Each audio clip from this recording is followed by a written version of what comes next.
जय जय राम कृष्ण हरी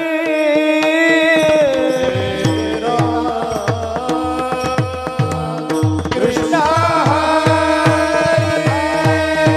जय जय राम कृष्ण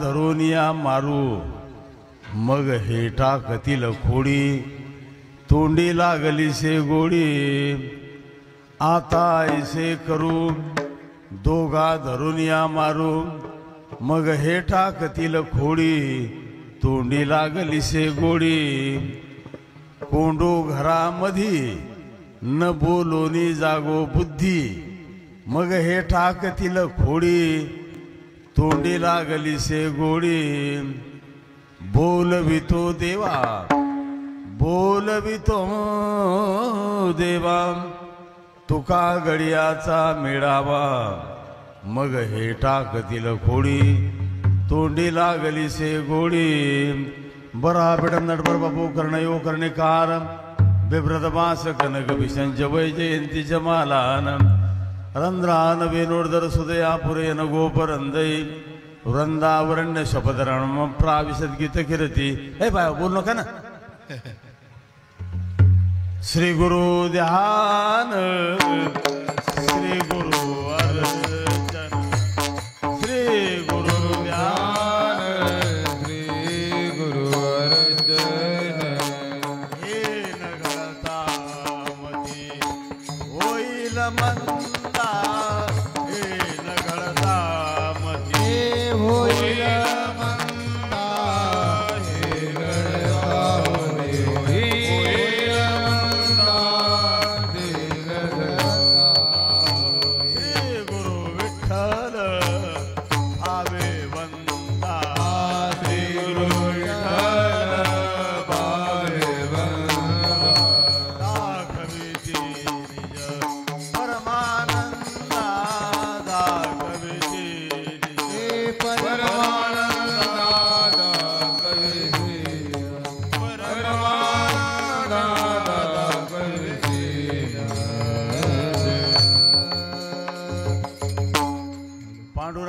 प्रथम नमन दुसरे जन संतांच्या त्यांच्या कृपादाने कथेचा विस्तारो बाबाजी सद्गुरुदास तुका नमो ज्ञानेश्वरा नमो ज्ञानेश्वरा नमो ज्ञानेश्वरा नमो ज्ञानेश्वरा नमो ज्ञानेश्वरा नमो ज्ञानेश्वरा देवदारा सोपान देवा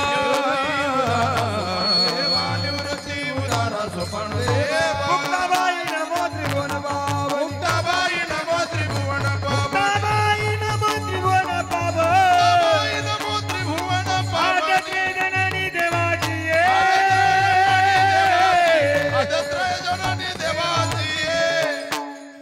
मुक्ताबाई नमो त्रिभुवन पावनी आद्यत्रयजनी देवाची मस्तक हे पायावरी या वारकरी संतांच्या माझी वाणी तुझे वर्णी गुण नाम ऐसे दे प्रेम काही कळा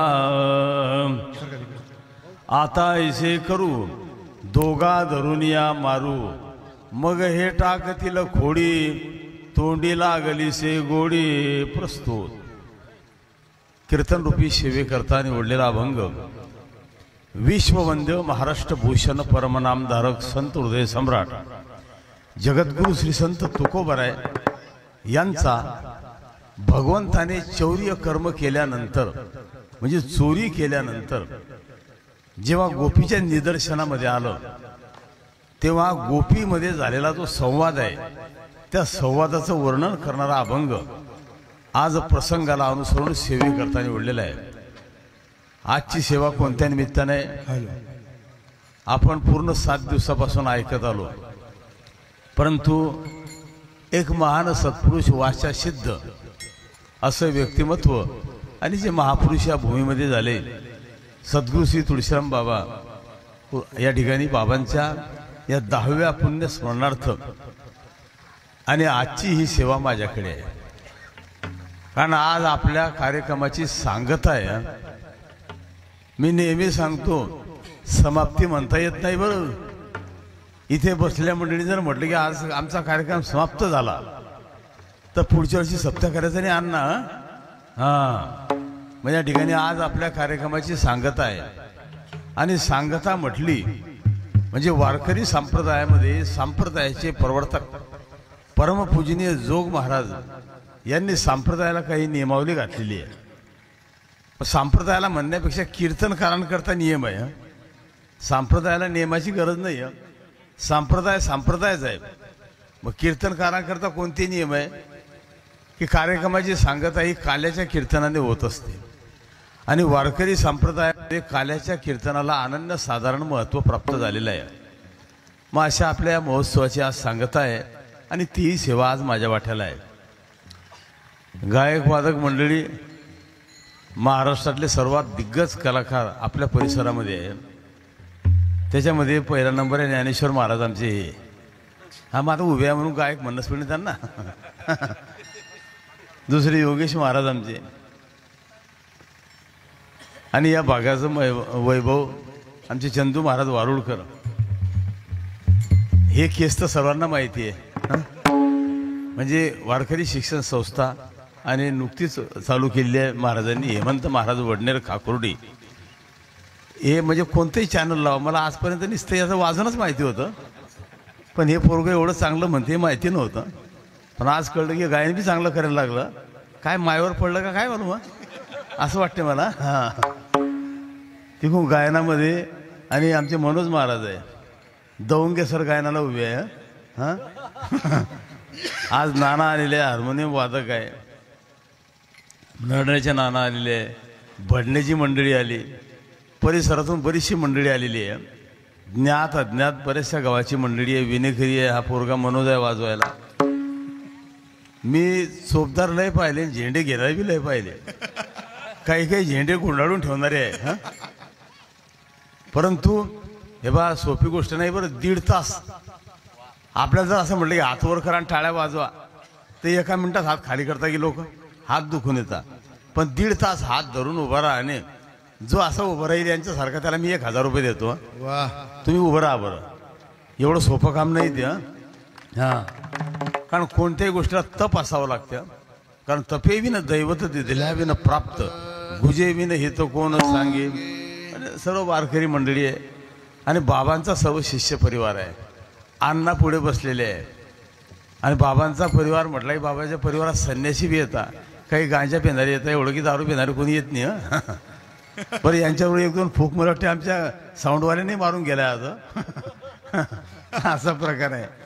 आबाल वृद्ध माता भगिनी सर्वांच्या सहकार्याने आजची ही सेवा माझ्याकडे आहे. संप्रदायाची पद्धती आहे की कीर्तनाकरता घेतलेल्या अभंगाचा अर्थ सरळ सांगावा. भगवान परमात्म्याने चौर्य कर्म केलं. मग चोरी करायचं कार्य म्हणजे चौर्य कर्म देवाने वयाच्या 6व्या वर्षापासून सुरू केलं. सर्वात अगोदर देवाने वासरांची सोळबांध केली. वासरू म्हणजे कोणते? आपण गायीचे वासरू म्हणतो ना, हे वासरं बरोबर आहे, पण याचा आध्यात्मिक अर्थ आहे. वासरू म्हणजे जीव. आणि देवाने वासरांना दूध काढायच्या अगोदर मोकळे केले. याचा अर्थ असा आहे कि समय से पहले जो जीव को मुक्त करता है वही परमात्मा होता है. वेळेच्या अगोदर जो जीवाला मुक्त करतो तो भगवान आहे. मग वासरं मोकळे केले म्हणजे जीवाला मोकळं केलं. वासरू म्हणजे जीव असा एक अर्थ भागवतामध्ये आलेला आहे. मग त्या ठिकाणी तदनंतर देवाने चोरी करायचं काम केलं. मग चोरी करत असताना चोरी म्हणजे काही असे पैसे द्यायचे नाही बरं. सर्व गोपाळांना अगोदर एकत्र केलं आणि एकत्र केल्यावर चोरी करायला जेवढ्याला म्हणजे चौर्य कर्म केलं. शास्त्रीय भाषेत चौर्य कर्म म्हणतात. मग देव चोरी करायचे, एकही दिवस सापडत नव्हते. मग गोपीमध्ये आपसामध्ये चर्चा व्हायची की आपण एवढी फिल्डिंग लावतो म्हणे, पण आजपर्यंत हा कोणाच्या हातामध्ये सापडला नाही. मग गोकुळामध्ये वेदातल्या 1,00,000 श्रुती या गोपी रूपाला अवतरला आल्या होत्या. गर्ग संहिता पाहून घ्या तुम्ही. त्याच्यामध्ये 80,000 गोपी ह्या आणि कर्मपर होत्या, 16,000 उपासनापर आणि 4,000 ज्ञानपर. ज्या कर्मपर होत्या या सुना, उपासनापर होत्या त्या लेकी आणि ज्ञानपर होत्या त्या सासवा. म्हणजे गोकुळामध्ये 4,000 सासू होत्या बरं, 16,000 लेकी होत्या आणि 80,000 सुना होत्या. कोणी लेकी, कोणी सुना, कोणी एकी स्वतंत्र. मग जी स्वतंत्र आहे ती सासू. पण आताची सासू काही स्वतंत्र नाही बरं. पूर्वी सासरवास केला पण आता सासूला सासरवास आहे. हा, असा काळ आलेला आहे बरं. आता सासूला सुनेच्या दाखात राहावं लागते. तुम्ही शहरात जाऊन पडले काय प्रकार आहे तो सांगण्यात तात्पर्य. मग या सर्व गोपी जेव्हा एकत्र बसल्या आणि त्यांची चर्चा झाली की आजपर्यंत किती अट्टल चोर असेल तर तो हातामध्ये सापडतो, तो पकडल्याशिवाय राहत नाही. जसं रामायणामध्ये एक प्रसंग आहे, म्हणजे शूर्पणखेच्या नवऱ्याला कोणी मारलं होतं? रावणाने, शूर्पणखेच्या भावाने रावणाने मारलं. आणि शूर्पणखेच्या नवऱ्याचं नाव काय होतं? दारा. त्या दाराला रावणाने मारलं. 3 वर्ष झाले पण मारणारा सापडत नव्हता. मग महिला मंडळाची मीटिंग, पहिली मीटिंग कोण घेतली? शूर्पणखेने. म्हणजे महिला मंडळीच्या मीटिंगचे अध्यक्ष शूर्पणख आहे बरं. मग त्या शूर्पणखेने मीटिंग घेतली आणि त्या मीटिंगमध्ये असा निर्णय झाला की ज्या अर्थी मारेकरी सापडत नाही त्या अर्थी मारणारा तुझाच भाऊ आहे म्हणे. जे रावणाने मारलं होतं ना, कारण रावणाने जर काही वाईट कार्य केलं तर हा दारा त्याला आळवायचा आणि त्याची कॉलर पकडायचा, त्याला अयोग्य कर्मापासून तो वंचित करायचा. तसं गोपी म्हटल्या आपण एवढी चोरी करतो परंतु चोर सापडत नाही, चोर हातामध्ये येत नाही. पण मग एका अज्ञानी गोपीने म्हणजे कर्मपर गोपीने असं विचारलं की जर सापडले तर काय करायचं? तर म्हणे काय करायचं काय? आता एकच करायचं, आता ऐसे करू, आता असं करायचं आणि दोघा धरून या मारून. मग आता या 2 मध्ये पुढचे बसेल 2 धरा, तुम्ही काही उभे 2 धरा, कोणतेही 2 घ्या, इथले दोघी धरा, वाजवणारे दोघी, आज मनोज बी हेमंत यांना मारा, काही दोघी मनोज मारा. असा अर्थ नाही. म्हणजे दोघांना मारू म्हणजे माया बी मारायचं आणि ब्रह्म बी मारायचं, हा एक गूढार्थ आहे. आणि दुसरा पेंद्याला मारायचं आणि कृष्णाला मारायचं. कारण बलराम दादा चौर्य कर्मामध्ये सहभागी नव्हते बरोबर. बलराम दादा आलीच तो द्यायचे. याचा अर्थ ते खायला जात नव्हते असं नाही. काही काही फक्त नुसत्या गप्पा मारता की आम्हाला काही खायची गरज नाही, पण सर्वात अगोदरची ती यायला बसता आहे की नाही. मग असा प्रकार आहे, मी असं म्हणत नाही. मग दोघा धरून या मारू. मग आता हे बोलणं झालं कर्म ज्ञानपर सुतीचं. मग उपासनापर गवळण काय म्हटली? यांना मारलं तर हे काय करतील? मग म्हणे ते एकच करतील, मग हे टाकतील खोडी. म्हणजे ही जी खोडी करतात ना, ही खोडी हे सोडून देतील. परत एका गोपीने विचारलं कोणती खोडी? म्हणे तोंडी लागली से गोडी. ते बांधा काही काही खाणाऱ्याच्या तोंडाला गोडी लागलेली असते ना, दात पडता, म्हातारे होता, ते खाली धरलं जाता तरी बी खायची इच्छा जाते का? मी नेहमी सांगतो की वासना का त्याग करना इतना आसान नहीं है. एवढं सोपं नाही बरं ते. बड़े बड़े ऋषी मुनी भटक गए, मोठमोठे ऋषी भटकले. एक वाक्य मी नेहमी सांगतो, हिमालय में रहने वाले, पेड़ के पत्ते खाने वाले, दिगंबर घूमने वाले, पर्वत की गुफा में सोने वाले, ये अगर भ्रष्ट हो गए तो जो आलू वड़े समोसे कचोरी खाते उनकी क्या गति होंगी? पराशरासारखे मत्स्यगंधेवर मोहित झाले, विश्वामित्रासारखे मेनकेवर मोहित झाले. मग आपली सामान्य लोकांची सोडून द्या. पण हे बा डोंगरी महाराजांचं तत्वार्थ रामायणातलं एक वाक्य आहे. महाराज म्हटले खान पान चाहे कैसा भी हो लेकिन अंतर्मन जिनका निर्मल हो वह साधक है, उपासक है. मी असं म्हणत नाही. तुम्हाला असं वाटतं यांना एवढं गायन येते, एवढं उत्कृष्ट गायन करतात, मग हे असं फुकट प्राप्त झालं का? मग यांनी साधना केली बरं. ही सरस्वती देणं हे मान्य आहे, पण अभ्यासाशिवाय कोणती गोष्ट साध्य होत नाही अभ्यासाचे नि बडे एका गती अंतराळे व्याघ्र सर्प प्रांजळे केले एकी. अभ्यासानेच कोणती गोष्ट साध्य होते. तुकोबराय म्हणतात असाध्य ते साध्य करिता साया, साध्य करिता साया, करिता सायास, साध्य करिता सायास. कारण अभ्यास तुका म्हणे, कारण अभ्यास तुका म्हणे. साध्य करिता सायास, असाध्य ते साध्य करिता सायास. कारण अभ्यास तुका म्हणे, कारण अभ्यास तुका म्हणे. असाध्य ते साध्य करिता सायास, साध्य ते साध्य करिता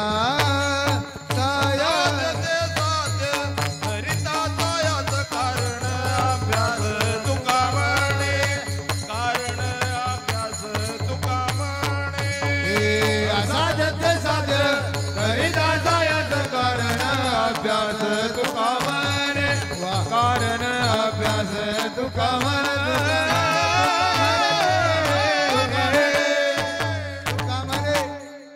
असाध्य गोष्ट सुद्धा साध्य केल्या जाते, प्राप्त केल्या जाते, पण अभ्यासाने ती प्राप्त होते असं विधान आहे.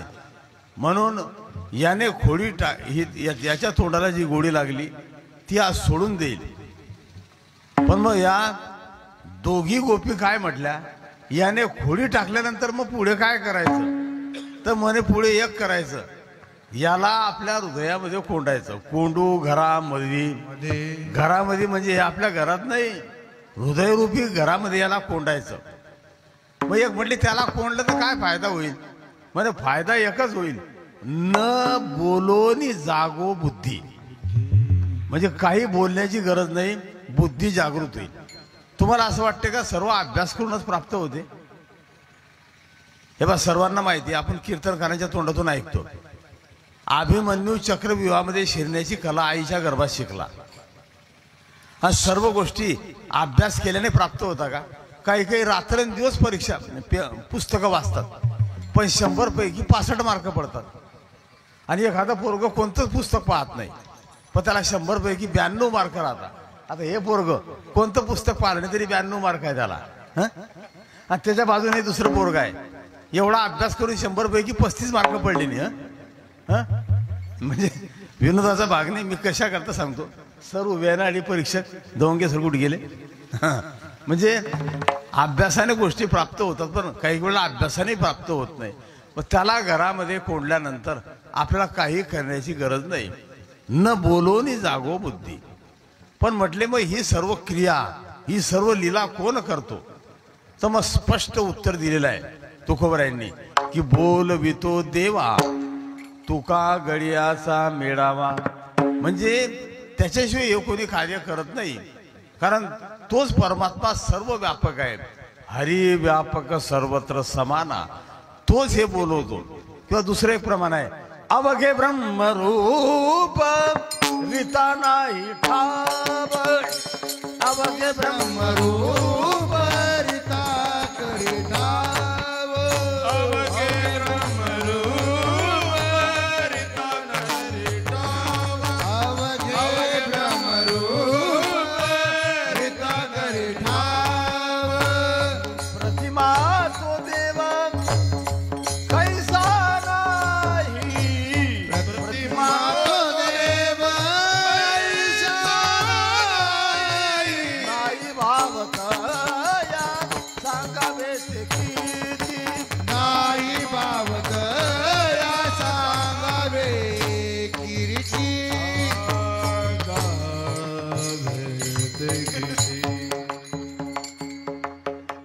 अशी उषा टायगरी पाहिजे ना. मागचा आठवड्यानी तर ते ना म्हणजे हो चालू गाडीची किल्ली काढून टाकली. एवढं कलाकार पोर आहे ना. म्हणजे लहान पोरग गाडीवर कुठे बसवा याचं गणित आहे बरं. जे पोरग जसं समजदार आहे ना ते मागे बसवायचं बरं आणि त्याच्या मागे रिकाम टेकडा बसवायचा, त्याला जोरला गेला. नाही तर मग अशा अलबत्ते पोरं कधी असले तर चालू गाडीमध्ये किल्ली काढून टाकतील ते. हा एक प्रेमाचा भाव आहे. मग वारकरी संप्रदायामध्ये काल्याला अनन्य साधारण महत्व आहे. कारण हा काला अन्यत्र कुठे होत नाही. काला फक्त मृत्यू लोकामध्ये होतो. आणि महत्वाचा भाग, ज्याने जन्म घेतलेला आहे तोच काल्याचा अधिकारी आहे. देवता काल्याचे अधिकारी नाही बरं. देवांना काला मिळत नाही. कारण प्रमाणामध्ये असं म्हटलंय की काला करती संत जन सवे त्यांच्या नारायण. मग काला किती दुर्लभ आहे याचे प्रमाण नाथ महाराज भागवतामध्ये देतात. किती वैकुंठी पाहता साचार अवघे चतुर्भुज नर शंखचक्र गदा अवघियाती तेथ नाही आदि व्याधी नाही विषयासक्त उपाधी श्री पुरुषा समान बुद्धी जान त्रिशुद्धी उद्धवा. म्हणजे तिथे सर्व काही आहे पण काल्याचा आनंद प्राप्त होत नाही. आणि देवाचे वारकरी संप्रदायामध्ये 10 अवतार झालेले आहे. गर्ग संहितेमध्ये 6 प्रकार आहे. अंश, अंशांश, कला, आवेश, पूर्ण आणि परिपूर्ण. पूर्ण अवतार प्रभू रामचंद्राचा आहे आणि परिपूर्ण अवतार भगवान कृष्णाचा आहे.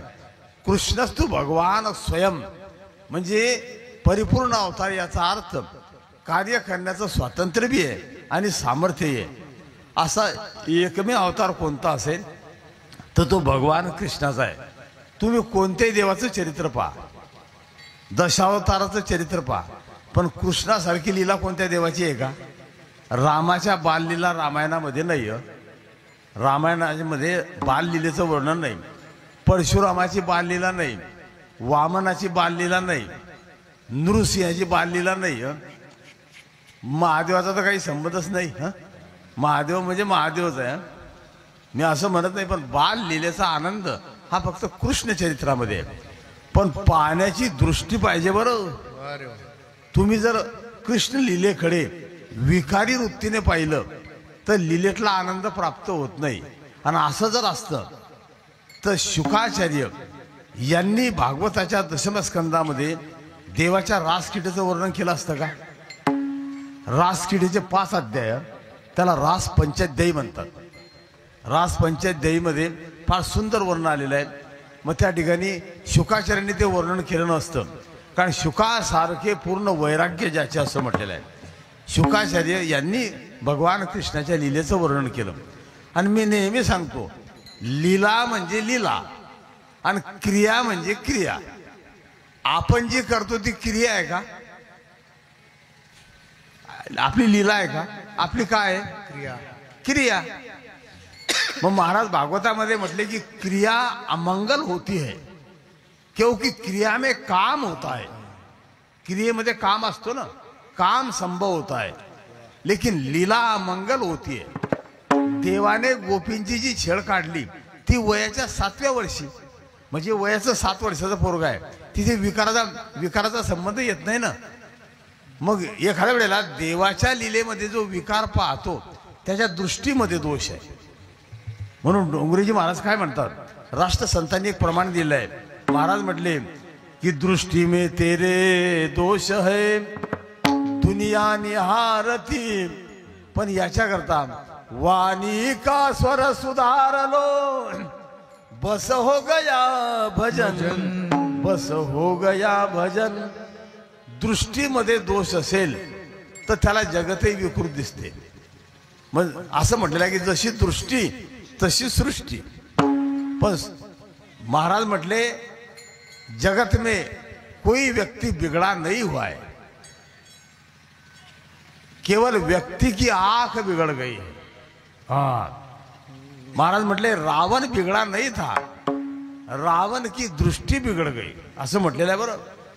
आणि मग तुकोबाराय काय लिहितात, महाराज म्हटले आणि सर्वात महत्वाचा मुद्दा, कोई भी पाप शरीर के अंदर जाता है तो आंखों के द्वारा जाता है. त्याचे संदर्भ सांगितलेले आहेत कि जिसे आंख देना पडते उसे मन देना पडता है. ज्याला डोळे दिले त्याला मन द्यावं लागते. मग आता गोपींनी देवाला मन दिलं ना, म्हणून त्याचा अनुवाद करताना काय म्हटलंय की देवा माझे मन लागो तुझे चरणी, देवा माझे मन लागो तुझे चरणी. देवा माझे मन लागो तुझे चरणी, देवा माझे मन लागो तुझे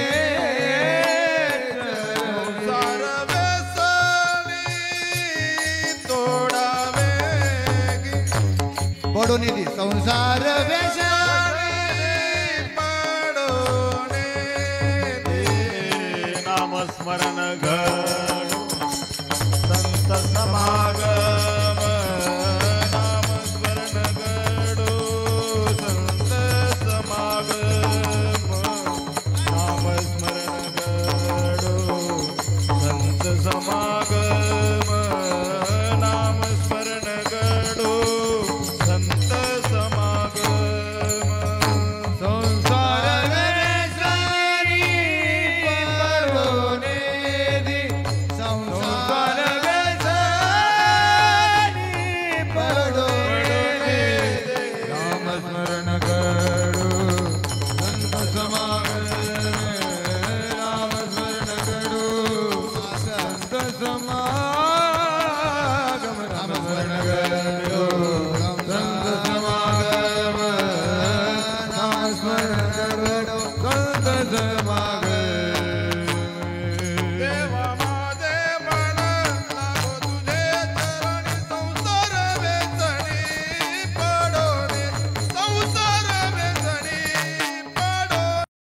देवा माझे मन लागो तुझे चरणी, संसार व्यसनी पडो, संसार व्यसनी पडोने दे, पडोने दे, पडोने दे.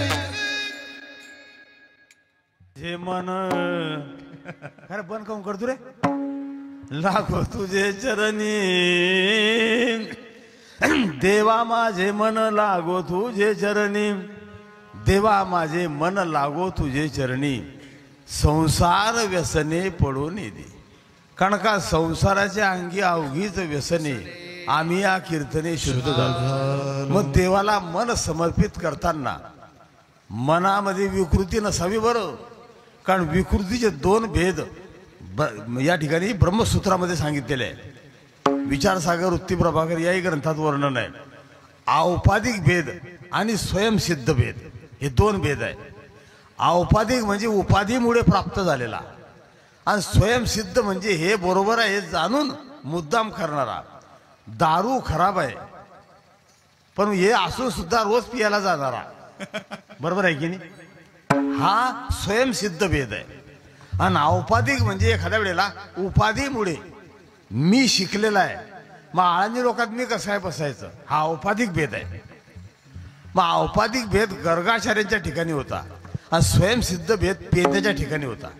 गर्गाचार्य ज्ञानी होते, पण ज्ञानी असून कृष्ण चरित्रावर त्यांनी संशय घेतला.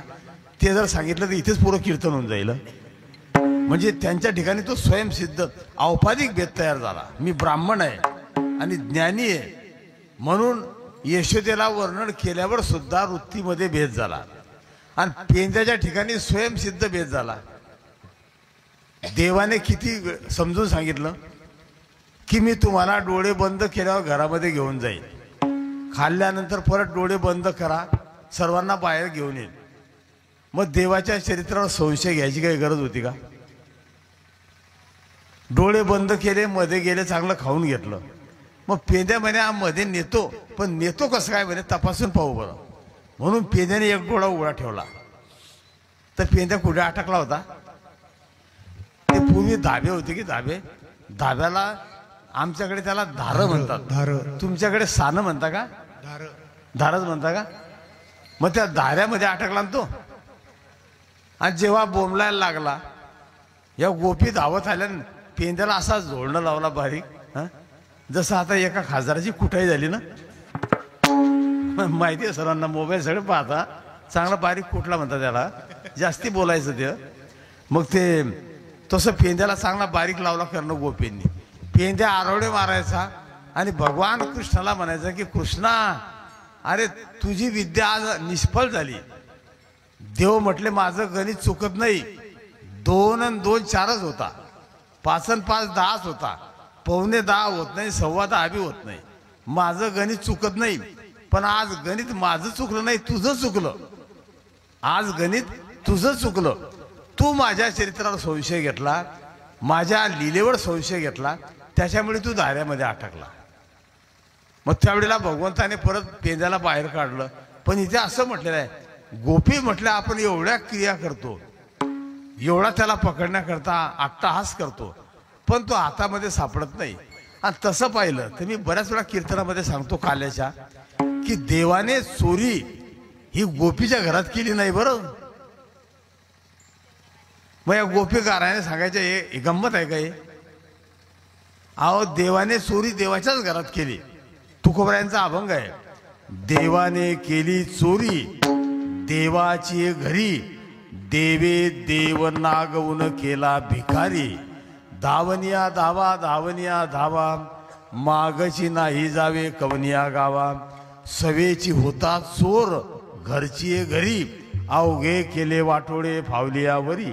मग तुका म्हणे येथे काहीच नाही, नागवले कोण गेले कोणाचे काही. आता मला इमानदारीने सगळं आपण ज्या घरामध्ये राहतो हे घर कोणाचं आहे? अण्णा, आपण ज्या घरात राहतो, ज्या बिल्डिंग मध्ये राहतो, ही बिल्डिंग कोणाची आहे? देवाची आहे का? मग जर मी उद्या देवाने टाकले त्याच्या घरात तर हे विश्वची माझे घर, ऐसी मती जयाची स्थिर. हे सर्व विश्व परमात्म्याची देण आहे, भगवंताची देण आहे. तुम्हाला असं वाटते का हे फुलं झाडं जुळं? आणि मग बऱ्याच वेळेला याच्यातलं जर मर्म पाहिलं, चांगलं संशोधन केलं, तर एखादा काय म्हणतो, मी रोज देवाला एवढं टोपलंभर फुलं वाहतो. मग तुम्ही देवाला टोपलंभर फुलं वाहता आणि डालाभर तुळशा वाहता, देवावर उपकार करता का? अहो, झाडाला फुलं लावण्याचं कार्य कोणाचं आहे? ते पांडुरंग शास्त्री आठवले वारलं काय? आठवले शास्त्री वारले ना. मग ते सांगायचे की जेवण्याचं काम आपण करतो, पण पचवायचं काम कोण करतो? झोपण्याचं काम आपण करतो, उठवण्याचं कार्य कोण करतो? म्हणून चाले हे शरीर कोणाची या सत्ते, किंवा साडून की बोले मंजुळ वाणी, परी बोल विथा धनी वेगळाची. तुम्हाला असं वाटतं का आता एवढी हे म्हणजे एक आदर्श आणि राजदरबारी गायक आहे. मग आता चांगला सर्वे करा, हे जे गायन करतात हे गायन हे करतात का?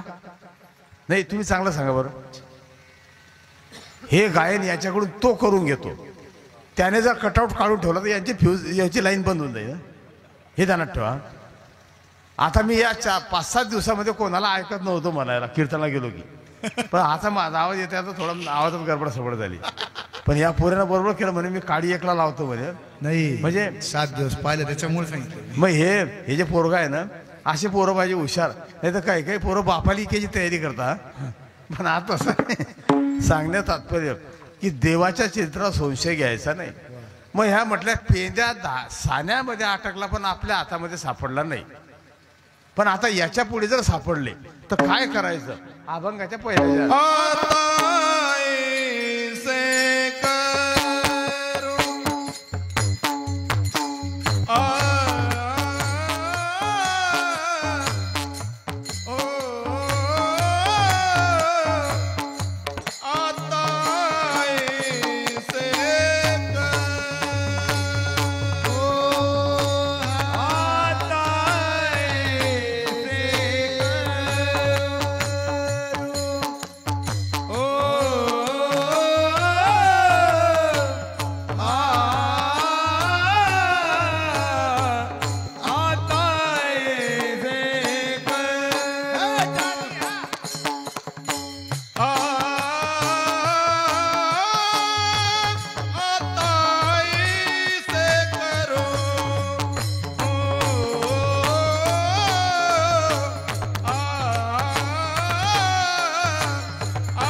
मग आता ऐसे करू मग काय करू तर दोघा धरून या मारू कारण मायेच्या बंधनातून सुटल्याशिवाय भगवत प्राप्ती होत नाही बरं म्हणून माया बी नष्ट करू आणि भगवत प्राप्ती झाल्यानंतर मला देव प्राप्ती झाली हा अहंकार सुद्धा घालून देऊ असा एक याच्यातला गुणार्थ फळकरी परंपरेमध्ये सांगितला जातो कारण तत्वमसी महावाक्याचा बोध झाल्यानंतर पहा विचारसागर काय सांगते तत्वमसी महावाक्याच्या बोधानंतर अहम ब्रह्मास्मी मी ब्रह्म आहे ही अवस्था साधकाला प्राप्त होते म्हणजे मी देव झालो असं त्याला वाटते पण मी नेहमी सांगतो ज्याने सांगितलं की मी ब्रह्म झालो तर त्याला चांगला रुमण्यानं ठोकायला पाहिजे रुमण्यानं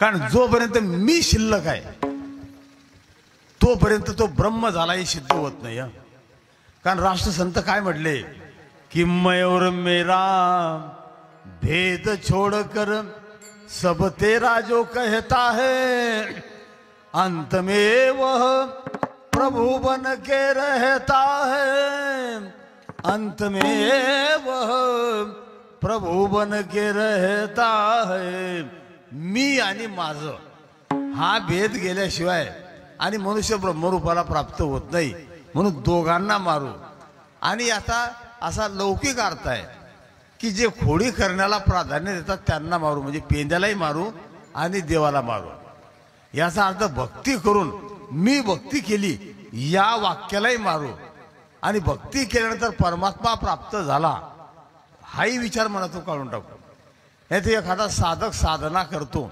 साधनेच्या उच्च पदाला जातो पण त्याला साधनेचा अहंकार होतो बरं वा मी काही स्तुती करतो अशातला भाग नाही पण बाबाचा माझा 15-20 वर्षापासून संपर्क होता बाबा माझ्या समोर बसून कीर्तन ऐकायचे ना आणि आता हे मी इथे सांगत नाही पण मला जी समस्या होती नाना आमच्या परिसरामध्ये कीर्तनाचे किती पैसे भेटायचे आम्हाला 31 रुपये 31 फक्त 31 नंतर 41 51 आणि मग मागून मोटरसायकल घेतल्यावर 100 रुपये भेटायचा आणि माझ्याबरोबर जर एखादा माणूस मागे बसून आला तर त्याला 10 रुपये मला 90 रुपये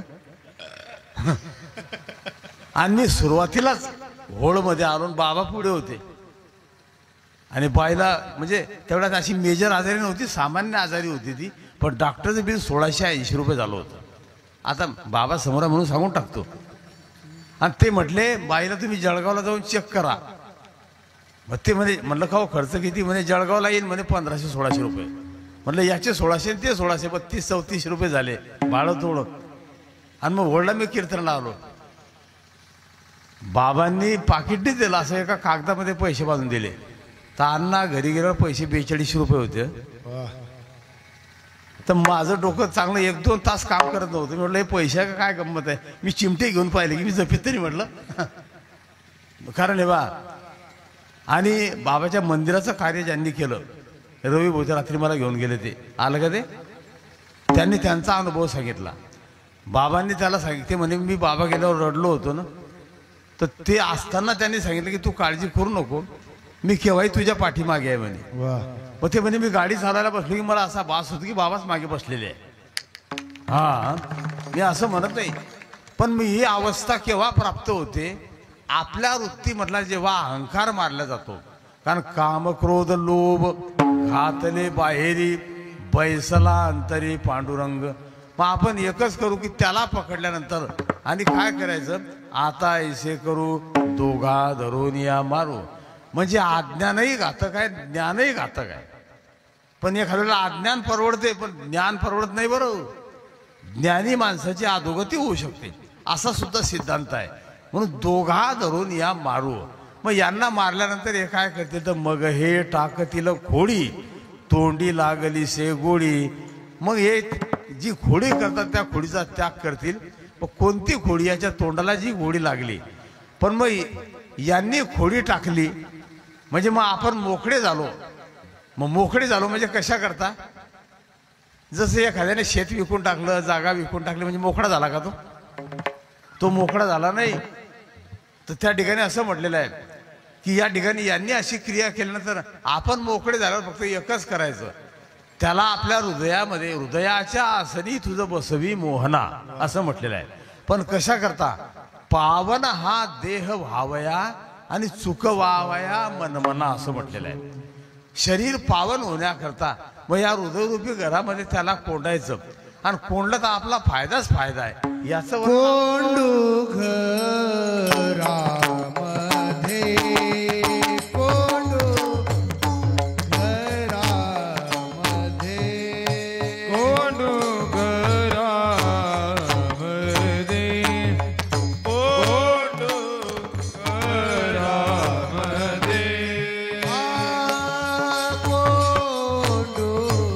घरामध्ये कोंडू घरामध्ये कोंडू घरामध्ये कोंडू घरामध्ये कोंडू घरामध्ये न बोलोने जागो बुधे न बोलोने जागो बुधे मग टाकते खोडे मग टाकतो खोडे न बोलोने जागो बोले बोलोने जागो बोले मग टाकते खोडे मग टाकते खोडे कोंडू घरामध्ये न बोलोने जागो बुद्धी, म्हणजे न बोलता काही सायास न करता आपल्याला त्याची प्राप्ती होईल. बुद्धी जागृत होणे म्हणजे काय? का लोकांना तत्वज्ञान सांगणे याच्याकरता बुद्धीचा उपयोग करणे असं नाही. माऊली हरिपाठामध्ये म्हटले की बुद्धीचे वैभव अन्य नाही तुझे, एका केशवराजे सकळ सिद्धी. आता देवाची देण आहे. आता आमच्याच माणसाला देवाच्या कृपेने एक डोळा भेटला, पण मोबाईलच्या कृपेने तो बी जायावर आला आता. नाही तुम्हाला म्हणत, मी तुम्हाला म्हणत पहा, त्याला इशारा जाता दोघी डोळे गायब झाले होते. एक भेटला, इकडून देवाची कृपा आहे की नाही, तर तो बी तो लंबा घालायच्या विचारात दिसतो. विठ्ठला विठ्ठला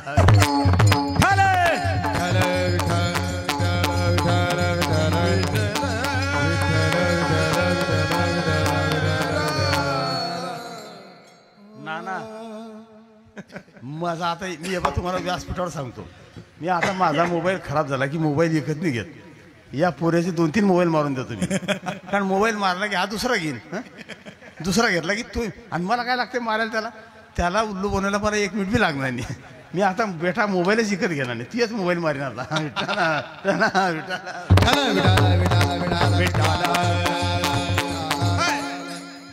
चला मन मोठं केलं म्हणे, घेऊन घ्या आता, पण नुसतं दाखवला बरं, द्यायला कुठे अजून. आता मी पाहतो खोलीमध्ये बरं देतो का आता. मग त्या ठिकाणी कोंडू घरामध्ये मन बोलवणे जागो बुद्धी, मग त्या ठिकाणी त्याला आम्ही आमच्या हृदयामध्ये साठवलं, कारण साठविला हरी जे हे हृदय मंदिरी. त्याचा फायदा आहे की त्याची सरली सफल व्यापार. मग त्या ठिकाणी त्याला प्राप्त केल्यानंतर आणि जन्म मृत्यू जरा व्याधी ह्या जी उपाधी आहे, या उपाधीतून मुक्त होईल. नाही तर मग वस्तुस्थिती कशी आहे, किती वेळेला जन्म घेतला तर त्याची प्राप्ती होईल याची गॅरंटी नाही. कारण नाही तरी काय थोडी श्वान सुकरे बापुडी. आणि सदानंद गुरुजी एक प्रमाण म्हणायचे, आपण किती जन्म घेतले तर शेवटी तो नाही कळला तर सर्व जीवन निरर्थक आहे. म्हणून गुरुजी म्हणायचे बरं, किती वेळा जन्म यावे, किती वेळा जन्मायावे, किती वेळा जन्मायावे, किती वेळा जन्मायावे, किती वावे फजित, किती वावे फजित, किती वेळा जन्मायावे, किती वेळा जन्मायावे. नित्य भाव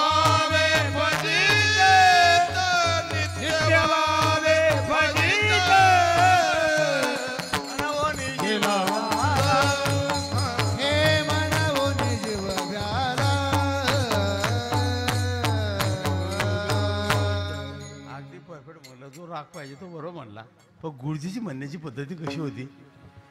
किती वेळा जन्मा यावे नित्य भावे फजित, नित्य भावे फजित मनवोनी जीव भ्याला. फार गुरुजी फार सुंदर म्हणायचे. तुम्ही गुरुजीचं गायन ऐकलं होतं ना, साधारण गुरुजी. हा, त्यांना स्वर्ण पिंपळ पान म्हणायचे बरं. त्यांचा आवाज असा वाघासारखा होता. गुरुजीच्या कीर्तनामध्ये मी पुढे बसलो होतो काल्याच्या कीर्तनात. मग मी मांडे आलो चंदू महाराज, तर ते मला काय म्हणायचे, अरे तू म्हणणारा दिसतो म्हणे, इकडे वर ये म्हणे. म्हणलं नाही मला काही येत नाही. पण म्हणलं मला फक्त ऐकायची आवड आहे. नाही म्हणे तू काही सांगू नको मला. म्हणलं नाही नाही मला काहीच येत नाही. अरे दासोपंत विंद्रे सगळे मान खाली घालून बसायचे. आणि वाजवायला गुरुजी होते ना, भवानी गुरुजी, ते वारले ते. आणि तो प्रताप पाटील मुंबईचा. मग त्या ठिकाणी असं म्हटलेलं आहे की त्याला कोडल्यानंतर आम्हाला जे पाहिजे ते प्राप्त होईल. कारण देवप्राप्तीनंतर आपली जी आंतरिक इच्छा आहे ती पूर्ण होते. भगवत प्राप्तीनंतर आत्मसाक्षात्कार नाही. त्या ठिकाणी असं म्हटलेलं आहे आत्मज्ञानाची प्राप्ती ही त्याला कोंडल्यानंतरच होते. कोंडणे म्हणजे देवाला हृदयामध्ये साठवणे. मग कोंडू घरामध्ये न बोलवणे जागो बुद्धी. पण हे कार्य करणारा तो आहे, बोलवितो देवा तुका गडियाचा मेळावा. तोच हे बोलवण्याचं कार्य करतो, दुसरं कोणी कार्य करत नाही. आता अभंगाचा भावार्थ सोडवला. आता काल्याचं कीर्तन करायचं आहे. आता फक्त 20-22 मिनिट काल्याच्या कीर्तनाला आहे. त्याच्या अगोदर सर्वांनी एक वेळेला हात मोकळे सोडून भजन करा. विठोबा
आता इथे बसलेली मंडळी, मला एका 2 मिनिटामध्ये एका प्रश्न, आपल्याला भक्तीची गरज कुठपर्यंत आहे? आपण मंदिरात जातो, भक्ती करतो, नाम चिंतन करतो, पूजा अर्चा करतो, याची गरज कुठपर्यंत आहे? पडला की चक्कर सर्वांना. कुठपर्यंत? ते म्हणता मरेपर्यंत. नाही नाही, 100-20 दार मेले तरी भक्तीची गरज आहे. पण कशा करता? महाराज म्हटले जब तक देह का भान है. पहा वाक्य कसं आहे, जब तक देह का भान है तब तक भक्ती की जरूरत है. जोपर्यंत देह भान आहे तोपर्यंत भक्तीची गरज आहे. मी स्त्री आहे का पुरुष आहे याचं ज्याला भान नाही त्याला मंदिरात जाण्याची गरज नाही. मी स्त्री आहे का पुरुष आहे याचं भान नाही, मंदिरात जाण्याची गरज नाही. मग मी याच्यावर तुम्हाला एक स्पष्टीकरण करून देतोय. आता महिला मंडळीचं या ठिकाणी उपस्थिती जास्ती आहे. मी तुम्हाला पटवून देण्याकरता सांगतो. जनाबाईची अवस्था अशी होती, जनाबाई देवाला आवडायच्या म्हणजे आळवायच्या, तर त्या ठिकाणी देवभान सोडून, कारण ही अवस्था प्राप्त झाल्यानंतरच देव कोंडला जातो. असा कोंडत नाही हं. मग त्या ठिकाणी देव प्राप्त होत नाही. मग ते पटवण्याकरता मी तुम्हाला जनाबाईच्या 2 ओव्या म्हणायला लावतो. तुम्ही म्हणा बरं माझ्या मागे. हां, सर्व महिलांनी म्हणा. हे वाजू नको रे. पहिली माझी ओवी ग विठ्ठला गाईन. म्हणा बरं.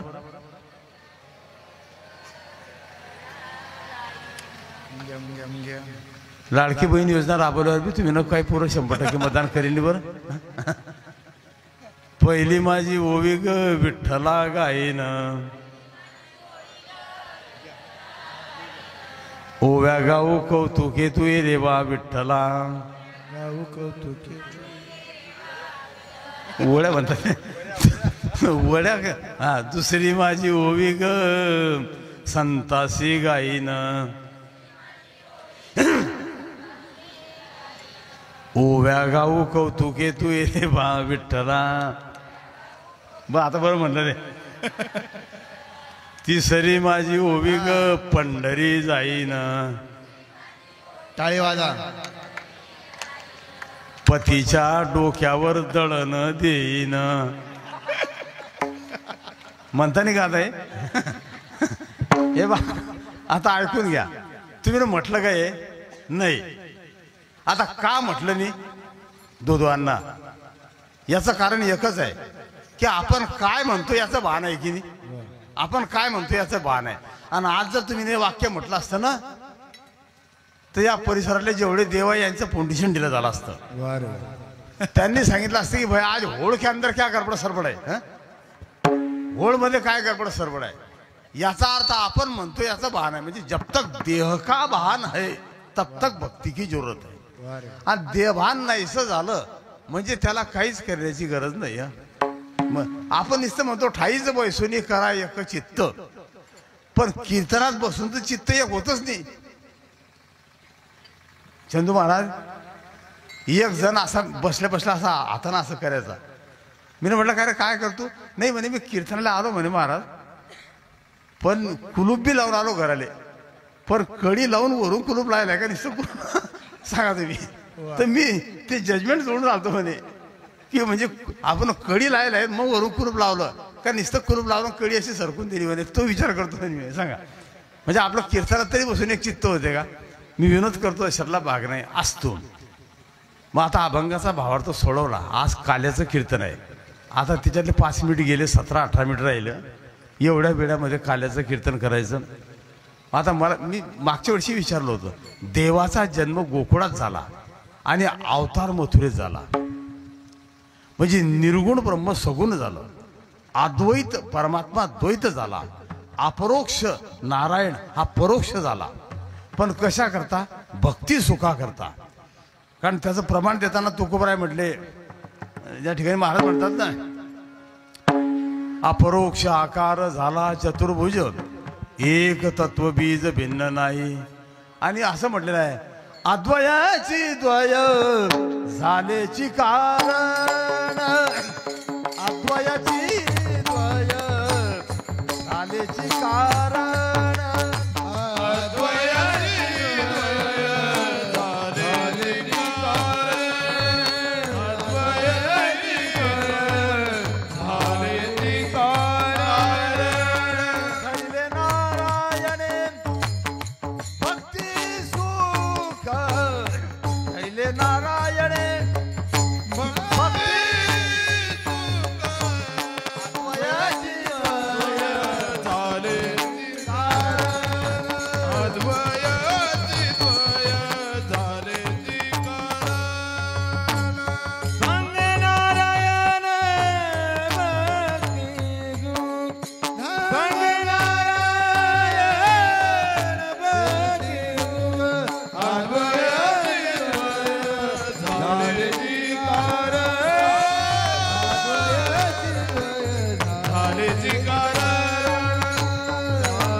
कारण धरले नारायणे भक्ती सुख.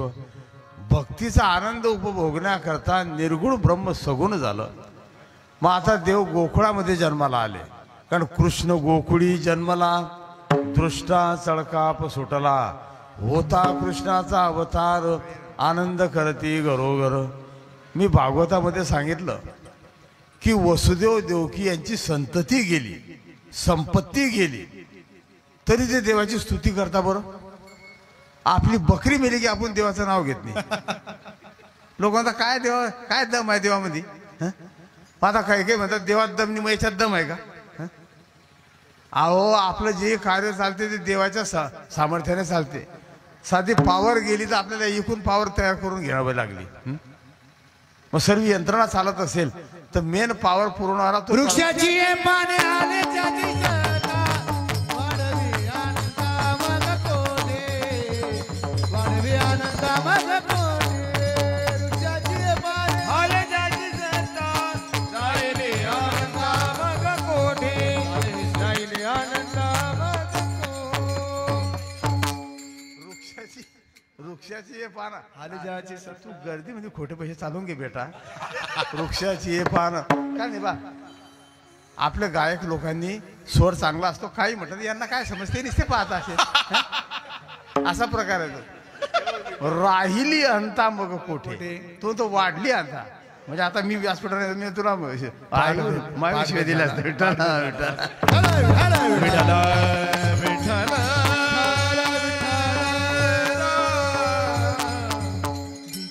सांगण्याचं तात्पर्य त्या ठिकाणी झाडाचं पान सुद्धा भगवत सत्तेशिवाय हालत नाही. प्रमाण फार सुंदर दिले. बरं, सुंदर अतिशय आदर्श प्रमाण दिलं. मग देव जन्माला आले. अवतार मथुरेमध्ये झाला. 8 वर्षाची मूर्ती प्रगट झाली. 4 हात, 4ही हातामध्ये 4 आयुध, शंख चक्र गदा पद्म. वसुदेव देवकीने देवाची स्तुती केली. योन्तमम प्रविश्य वाचमिमां प्रसुप्तां संजीवेत्य किल शक्तिद्वारा स्वदाम्ना अन्यांशस्तचरणत्वगादिं प्राणानां भगवतो पुरुषाय तुभ्यं. किंवा नमोस्त्वनंताय सहस्रमूर्तये सहस्रपादाक्षि शिरोरबाहवे सहस्रनाम्ने पुरुषाय शाश्वते सहस्रकोटी युगधारिणे नमः. किंवा पद्मपुराणाचा श्लोक आपण म्हणतो ना, सचितानंद रूपाय विश्वोत्पत्त्यादि हेतवे तापत्रय विनाशाय श्रीकृष्णाय वयं नमः. मग त्या ठिकाणी देवाची स्तुती केली. मग आता देव काय म्हटले, तुम्हाला काय पाहिजे मागून घ्या. आता या दोघांनी काय केलं, म्हणे देवा आम्हाला तुझं बालरूप पाहायचं आहे. आता मी बऱ्याच वेळा सांगतो, ज्ञानामध्ये अज्ञान जागी होते. बरं, ज्ञानी माणसाच्या ठिकाणी सुद्धा भ्रम होतो. वसुदेव देवकीला झाला ना. ते म्हटले देवा अरे आम्हाला तुझं बालरूप पाहायचं आहे. भगवान म्हटले मी बालक झालो तर तुम्हाला त्रास होईल. हे म्हटले आम्हाला त्रास झाला तर चालेल, पण तू बालक हो. मग आपलंही म्हणणं असंच आहे, आम्हाला त्रास झाला तर चालेल, पण आमचं चांगलं झालं पाहिजे. म्हणता की असं लोक. मी तर बऱ्याच वेळा सांगतो, एखादा द्रव्य कमवण्याकरता एवढा अट्टहास करतो की वयाचे 60 वर्ष होईपर्यंत त्याला द्रव्य पैसा कमवायची हव्यास असते. मग ते कमवताना तो मुलाकडे लक्ष देत नाही, परिवाराकडे लक्ष देत नाही. आणि द्रव्य कमवल्यानंतर मुलं त्यांच्या मार्गाला निघून जातात. कोणी अमेरिकेला, कोणी रशियाला, कोणी पुण्याला, कोणी मुंबईला. त्या ठिकाणी सर्व एक पुण्यावाला मुलगा आईला घेऊन जातो. त्याच्यानंतर सर्व त्यांच्या लाईनवर लागतात. याने द्रव्य कमवता कमवता 61 वर्ष गेले की याचं शरीर थकते. मग शरीर चांगलं करण्याकरता कमवलेलं द्रव्य आज दवाखान्यात घालून देतो. मग शेवटी शरीर बी गेलं आणि द्रव्य गेलं, खाली काय राहिलं. म्हणून जो नेकी तुझे यहाँ करनी है सो तू कर ले, वहाँ संग जाने का सामान भर ले. अरे पहुँचेगा जब तू वतन पे अपने, वापस फिर न तुझे आना पड़ेगा, आना पड़ेगा. सफर का सौदा कर ले मुसाफिर, आखरी वतन पे जाना पड़ेगा. म्हणून आपण काय करावं हे आपलं आपण ठरवायचं. मग यांनी स्तुती केली, म्हणे आम्हाला त्रास झाला तर चालेल. मग देवाच्या मुखातलं वाक्य आहे, श्री भगवान वाच. भगवान म्हटले की गोकुळामध्ये माया जन्माला आलेली आहे, ती माया इथे आणा, मला तिथे घेऊन जा. नंदाच्या घराला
मग नंदाच्या घराला या भाऊसाहेब मज नेई गोकुळाला माया उपजली तेथे ठेवी मज तिज आणि येते. वा तर असं आहे बरोबर.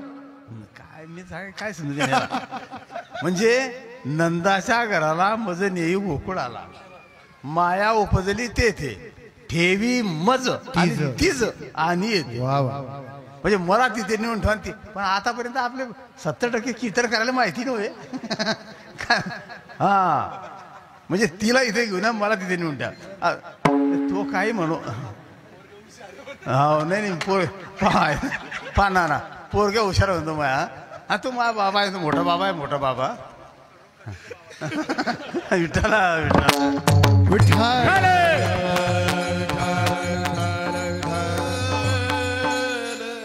जसं वसुदेव देवकीची परिस्थिती आहे ना, ते म्हटले आम्हाला त्रास झाला तर चालेल पण तू बालक हो. वा मग आता मी तुम्हाला ब्रह्मज्ञान सांगतो. पण फेटा बांधून इकडे येताना त्या नातवाला मी सांगितलं होतं की मी 8व्या दिवशी घरी येईल. तो 5 वर्षात त्याचा फोन आला म्हणे बेटा केव्हा येशील ना, 8 दिवस शेवटचा आहे. झालं ते एक पोरग रडत गेलं तर मी म्हटलं ते कसं आलं येते. म्हणजे महाराज म्हटले माया को छोड़ना इतना आसान नहीं है. वा माया की चर्चा करना बहुत आसान है लेकिन माया का त्याग करना इतना आसान नहीं है. म्हणजे आता सांगण्यात तात्पर्य. मग त्या ठिकाणी नंदाच्या घराला मला नंदाच्या घरी घेऊन जा, ती माया इथे घेऊन या. आता आपण भागवतामध्ये पाहिलं देवाला नेताना वसुदेव हे डोक्यावर घेऊन गेले आणि मायेला आणताना कड्यावर आणलं.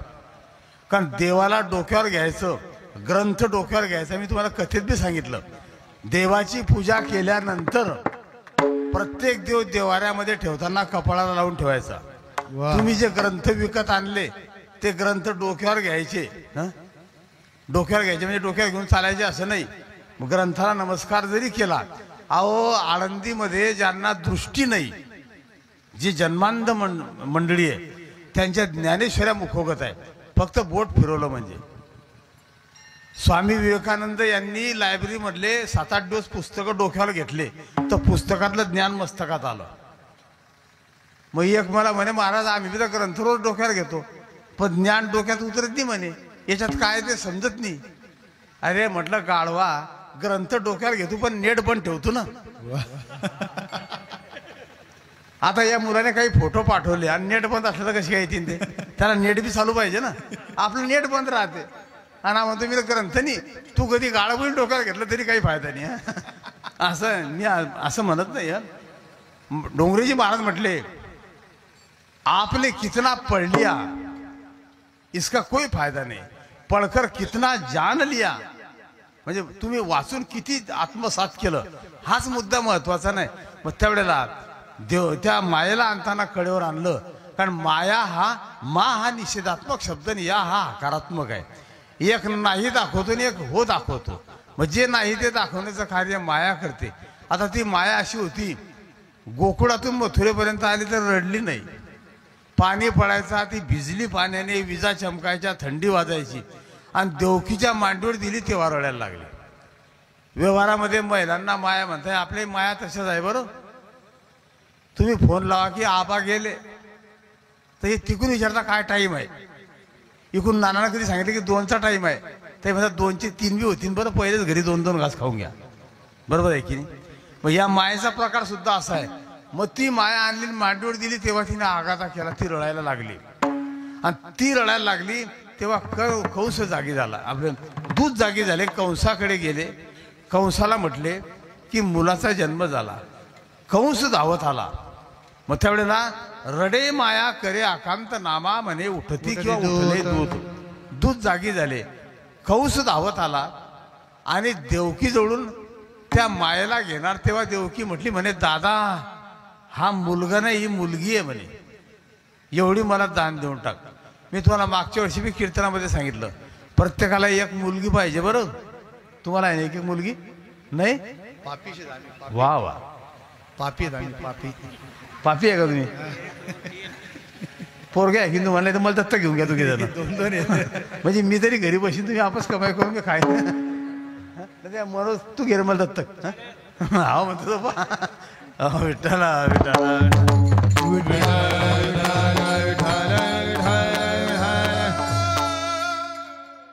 पोरे आव म्हणतो दत्तक घ्यायचा, पण ऐकून घे, मी दत्तक विधान झाल्यावर एक दिवस मी फेटा घेऊन जाणार आणि कीर्तन आले, नाही तर रुमना ठोकीन तुला मग. तू कुकडी बोंबलत फिर. बस सांगण्याचं तात्पर्य त्या ठिकाणी मी कशा करता सांगतो. कंस आला, दृष्ट माणसाला दया येत नाही, त्याने हिसकून घेतली. मुलांना मारताना नाना त्याने पाय धरायचे आणि पोरगा आदळायचं, पण मायला आदळताना 3 वेळेला फिरवलं. म्हणजे ती त्रिगुणात्मक प्रकृती होती ना, आणि आदळणारे होते ते हातातून निसटली, अवकाशामध्ये गेली. तिने वरतून काय सांगितलं, उपजला माझ्या उपजला माझ्या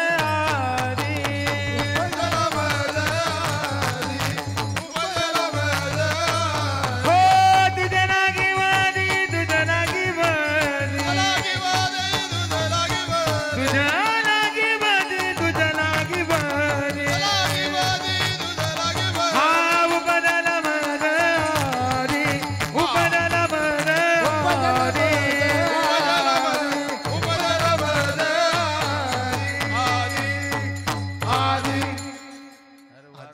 चंदनपूरला पाठवायला आहे का तुम्ही आता? चंदनपूरला पाठवायला आहे का दोघी तिघी जण? तुझं लागी वधी उपजला मजा आधी. आणि तुम्ही लय पैसे कमवता चंदनपुरीत बरं. हा तुम्ही नुसतं त्या गेटचं बसून म्हणा तुम्ही 3 जण ढवळपोरी कर. हा पोऱ्या वाजवायला तुम्ही 3 जण म्हणाले आणि हा पैसे गोळा करायले. पण हा पैसे गोळा करता करता मायासारखा नानासारखा उद्वानासारखा याचे किती पैसे मारती नेले समजणार नाही. कारण हा पैसे जमा करीन पण मोबाईल पाहिजे इकडे. याचा काही भरोसा आहे का? विनोदाचा भाग सोळा मी कशा करता सांगतो. तुझं लागी वधी उपजला मजा आधी. पश्चाताप झाला, बंधनं मोकळे केले, क्षमा मागितली. गोकुळामध्ये सुनंदा जागी झाली. जागी झाल्यानंतर ती सुनंदा आणि या सुनंदेने काय केलं, नंदाच्या यशोदेच्या खोलीजवळ गेली. भगवान स्वयंप्रकाशी असल्यामुळे खोलीमधून लख्ख प्रकाश पडला आणि तिने मोठ्याने आरोळी मारली की नंद जिको लालो भयो. सर्व गोपी धावत आल्या आणि नंदाच्या अंगणामध्ये उत्सव झाला. तर गोपी गायला लागल्यानं की नंदघर आनंद भयो, हाती गोळा पालकी जय कन्हैया लालकी. नंदाच्या अंगणामध्ये उत्सव सुरू झाला. मग उत्सव सुरू झाल्यानंतर त्या ठिकाणी देव आता उत्सवाचा फार मोठं या ठिकाणी महत्त्व भागवतामध्ये विशद केलेलं आहे. त्याच्यानंतर पुढे नामकरण सोहळा झाला. देव उलट पडायला लागले. उलट पडत असताना रांगायला लागले आणि रांगत असताना देवाने काही कर्म केलं. त्याचं उत्तर दिलंय की रांगत रंगनी रंगत रंगनी चोरित लोणी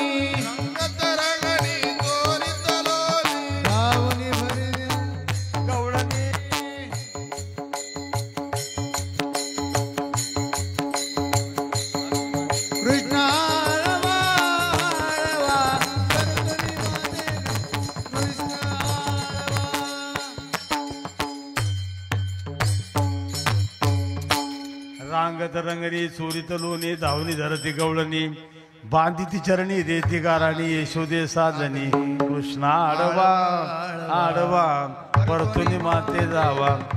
मग रांगत असताना देवाने नवनीताची चोरी केली आणि त्या ठिकाणी गायी राखण्याचं काम केलं. आपल्या भारतीय संस्कृतीमध्ये गायीला फार प्राधान्य आहे. बरोबर, प्रत्येकाने एक गाय वागवायला पाहिजे. जो हिंदू स्वतःला म्हणून घेतो, जो सनातनी म्हणून घेतो, त्याने एक गाय वागवायला पाहिजे तरच तो हिंदू आहे. मग एखादे म्हणतील आम्हाला तर राहायला 10 बाय 10 असं घर आहे, गाय कुठे बांधायची? मग गाय वागवायची तयारी नसेल, गाय बांधायला आणि आपल्या जो ते पाहिजे तशी व्यवस्था नसेल तर एका गायीचा खर्च जे ओरिजिनल गोशाळा चालवतात त्यांना देऊन टाकायचा. मग याचा अर्थ डुप्लिकेट आहे असं बी नाही बरं, पण जे ओरिजिनल चौकशी करून घ्यायची पहिले की गायीची व्यवस्था आहे का नाही. आणि मग एका गायीची त्या ठिकाणी आपण चारा द्यायचा. मग एखादा म्हणजे एका गायीचा खर्च 10,000 रुपये होतो एका वर्षाचा. हे मग ते महाराज वर्षाचे 10,000 रुपये द्यायचे का प्रतिवर्षी? आणि डॉक्टरने काही सांगितलं की MRI करून घ्या. MRI तर 7,000 ते 8,000 रुपये लागतात MRIला. आणि MRI खरं डॉक्टरने सांगितलं थोडासा फॉल्ट आहे तुमच्या मानेमध्ये. तुम्हाला मी औषधी देतो 4,000ची 1 महिन्याची, बरं वाटलं तर ठीक, नाही तर मग परत घेऊन घ्यायची 4,000ची, म्हणजे 7,000 MRIचे आणि 8,000 औषधीचे, 15,000 झाले. मग दीड गेली की नाही. ज्याच्या जो असून ज्याने गोशाळेला किंवा गायीची व्यवस्था केली नाही एका गायीची, त्याचे 15,000 रुपये तुम्ही माझ्याकडून लिहून घ्या, ते डॉक्टर जमा करून घेणं. हां, विनोदाचा भाग नाही बरं. मग आपल्या भारतीय संस्कृतीमध्ये गायीला प्राधान्य आहे, प्रत्येकाने एक गाय वागवायची. पण डोंगरीजी महाराज म्हटले आजकाल लोक गोपालन नाही करते, कुत्ते पालते है, कुत्रे वागवतात. मग महाराजांना राग आला ना. महाराज म्हटले लगता है अगले जन्म में कुत्ता बनने की तयारी चल रही है. हा, म्हणजे अंतिम क्षणी जी वासना शेष राहिली तसंच माणसाला जन्म प्राप्त होतो. बरं, गाय वागवली तर गायीमध्ये वासना जाऊ शकते, गायीची सेवा करणाराची. अशा प्रकारे आणि देव गायी चारायला लागले, नवनीताची चोरी करायला लागले. एक खोडी सांगायची सेवेला पूर्ण विराम. मग देव चोरी करायचे, गोपी गाराने सांगायच्या. पण मग यशोदा म्हटली तुम्ही त्याला एकही दिवस पकडत नाही. मग एका गोपीने सांगितलं की मी आज त्याला पकडते, आज मी त्याला पकडते असं म्हटली. पेंद्याने सांगितलं तुला आज एका गोपीने पकडण्याचं आव्हान घेतलं. भगवान म्हटले काळजी करू नका. त्याच गोपीच्या घरी गेले, त्या गोपीच्या घरी गेले. देवाने मायेच्या आश्रयाने त्या बाईच्या घरात प्रवेश केला. तिला काही कळलं नाही. सर्वांना खाऊ घातलं आणि खाल्ल्यानंतर न कळत पेंद्याच्या मुखातून देवाच्या नामाचा उच्चार झाल्यामुळे माया नष्ट झाली आणि ती बाई शुद्धीवर आली. शुद्धीवर येताबरोबर तिने पाहिलं सर्व मुलं घरात आहे, कृष्णही घरात आहे. ती म्हणे बाकीच्यांना पकडण्यापेक्षा याला पकडलं तेच फायद्यात पडेल. ती धावत गेली, कृष्णाचा हात धरला आणि बाहेर ओढत घेऊन आली आणि गोपींना आवाज दिला म्हणे या, म्हणे तुम्ही आता पकडला की नाही. मग सर्व गोपी गोळा झाल्या. त्यामध्ये त्या बाईचा मालकही आला बाहेर. आता लक्षपूर्वक आहे का, मालक बाहेर आला. त्या बाईचा मालक त्या बाईला काय म्हणे, ए देवावर आळ घ्यायचा नाही, सोड त्याला, सोड. त्या बाईने तेवढ्याच जोरात मालकाला काय उत्तर दिलं म्हणे तुम्ही मध्ये बोल नका. म्हणून नाना त्या दिवसापासून असा नियम आहे की स्त्रियांच्या भांडणामध्ये पुरुषाने बोलायचं नाही, यांच्या भांडणात पुरुषाने बोलायचं नाही. आणि देवाला हेच पाहिजे होतं, देवाला जामीन पाहिजे होता, जामीन. मग देवाने काय केलं म्हणजे बाईचे मालक म्हटलं की सोड त्याला. देवाने काय केलं, देव गुप्त झाले आणि त्या बाईच्या मालकाचा हात त्या बाईच्या हातात दिला. आता तिची गॅरंटी होती की मी ज्याला घरात पकडून बाहेर ओढत आणला तो कृष्ण आहे. मग या गोपी काय म्हणायच्या, आत्या तुमच्या हातात कोण आहे अगोदर पहा. ते म्हणे तुम्ही मधात बोलू नका, मला माहिती आहे माझ्या हातात कोण आहे. जसं सट्टा लावणाराची मी गॅरंटी असते की मी जो आकडा काढला तो पक्काच आहे. पण त्याला नंतर ओपन आल्यावर कळते की हे काही फायदा नाही त्याचा, आहे ना. विनोदाचा माझा मध्ये म्हणजे सांगण्याचं तात्पर्य मी कशा करता सांगतो. मग त्या तिची गॅरंटी होती ना की मी ज्याला पकडलो तो कृष्ण आहे. तो मालक त्या गोपीना तोंडावर बोट ठेवून म्हटला हिची फजिती उद्या, हिने माझं ऐकलं नाही ना. मग ती त्या मालकाला ओळख घेऊन निघाली. देव गुप्त झाले, घरी गेले. हिने बाहेरून आवाज दिला म्हणे यशोदे पाय, म्हणे आज कसं पकडलं त्याला. भगवान म्हटले आई तुला तर माहिती आहे म्हणे मी कुठेच जात नाही, काही करत नाही, तरी माझ्या कानाभोवती आल्याशिवाय राहत नाही. आता देवाचं वय होतं 7 वर्षाचं. भगवान म्हटले मला कडेवर घे बरं. कधी 15 वर्षाचंही पोरगं असलं तर आईला ओझं होत नाही बरं. आणि दुसऱ्याचं 2 वर्षाचं पोरगं कधी कडेवर दिलं तर बाय म्हणता काय माती जळ आहे माझ्या लेखाची, आहे की नाही. हो, असा प्रकार आहे ना. मग सांगण्यात तात्पर्य त्या ठिकाणी देवाला कडेवर घेतलं यशोदेने आणि यशोदा बाहेर आली. जेव्हा बाहेर आली आणि तिने पाहिलं म्हणे मी ज्याला आपल्या घरात पकडलं तो तर हिच्या कडेवर आहे, मग आपल्या हातात कोण आहे. मग तिने जेव्हा पाहिलं तिचा मालक होता. मग पूर्वी बाया काय करायच्या, पदर घ्यायचा इतका एवढा. मग त्या बाईने त्या मालकाचा हात सोडून पदर घेतला इथपर्यंत आणि त्या पदरामधून बोलली म्हणे खाओ तुम्ही माझ्या हातात केव्हापासून आहे. आता याचं डोकं फिरलं. याने काय सांगितलं म्हणे लग्न झालं त्या दिवसापासून. शेवटी यशोदा म्हटली की उद्या जाई राणा राणा उद्या जाई राणा उद्या जाई हो उद्या जाई राणा सवे घेऊनी गोधना सवे घेऊनी गोधना सवे घेऊनी गोदना सवे घेऊनी गोदना सवे घेऊनी गोदना हे उद्या जाई राणा सवे घेऊनी गोधना सवे घेऊनी गोदना सवे घेऊनी गोदना गोदना गोदना गोदना गोदना उद्या जाई राणा सवे घेऊन गोधना अप्रतिम गायन करताय मंडळी. मग त्या ठिकाणी रानात गेले अनंत प्रकारचे खेळ खेळले.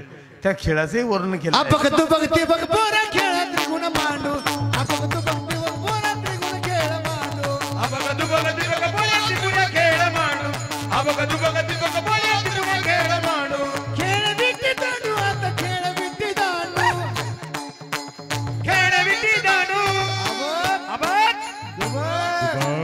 अपक तू बघते बघ पोरा त्रिगुण खेळ मांडू अपक तू बघते बघ पोरा त्रिगुण खेळ मांडू अबगदु बगदु बग बोलती तुझ्या खेळ मांडू अबगदु बगदु बग बोलती खेळ बवरा बाई खेळ बवरा बाई खेळ बवरा बाई खेळ बवरा बाई खेळ बवरा या या राधिकेचा नवरा